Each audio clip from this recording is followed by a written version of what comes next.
Hi అండి అందరికీ. స్నాక్స్‌కి మసాలా కచోరీ చేసుకున్నాము. ఎలా చేసుకున్నామో చూపిస్తాను చూడండి. ఒక గిన్నెలో ఒక కప్పు మైదా పిండి వేసుకోవాలి. కొంచెం సాల్ట్ వేసుకోవాలి. వాటర్ వేసుకొని మంచిగా కలుపుకోవాలి. చూడండి ఇలా కలుపుకొని పిండిని పక్కన పెట్టుకోవాలి. ఇప్పుడు ఒక కడాయి పెట్టుకొని ఘీ లేదా ఆయిల్ వేసుకోవాలి. ఇప్పుడు ఒక కప్పు కోకోనట్ పౌడర్ వేసుకోవాలి. ఒక కప్పు శనగపిండి వేసుకోవాలి. 2 సమానంగా వేసుకోవాలి.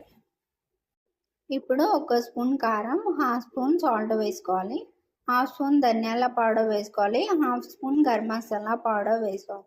ఇవన్నీ చిన్న మంట మీదనే ఫ్రై చేసుకోవాలి, లేదంటే పొడి మాడిపోతుంది.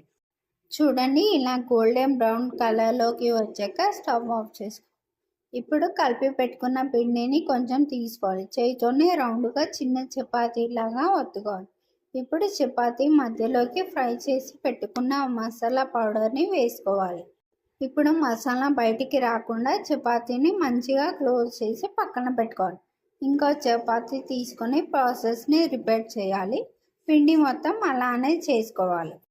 ఇప్పుడు ఒక కడాయి పెట్టుకొని డీప్ ఫ్రైకి ఆయిల్ పోసుకోవాలి. ఆయిల్ బాగా వేడయ్యాక ఈ మసాలా కచోరీలన్నీ ఒకటిగా వేసుకోవాలి. ఒక సైడ్ మంచిగా ఫ్రై అయ్యాక ఇంకో సైడ్ తిప్పుకోవాలి. 2 సైడ్స్ ఫ్రై అయ్యి ఇలా గోల్డెన్ బ్రౌన్ కలర్లోకి వచ్చాక ఇంకో ప్లేట్లోకి తీసుకోవాలి. అంతే అండి, వేడి వేడి మసాలా కచోరీ రెడీ అయింది.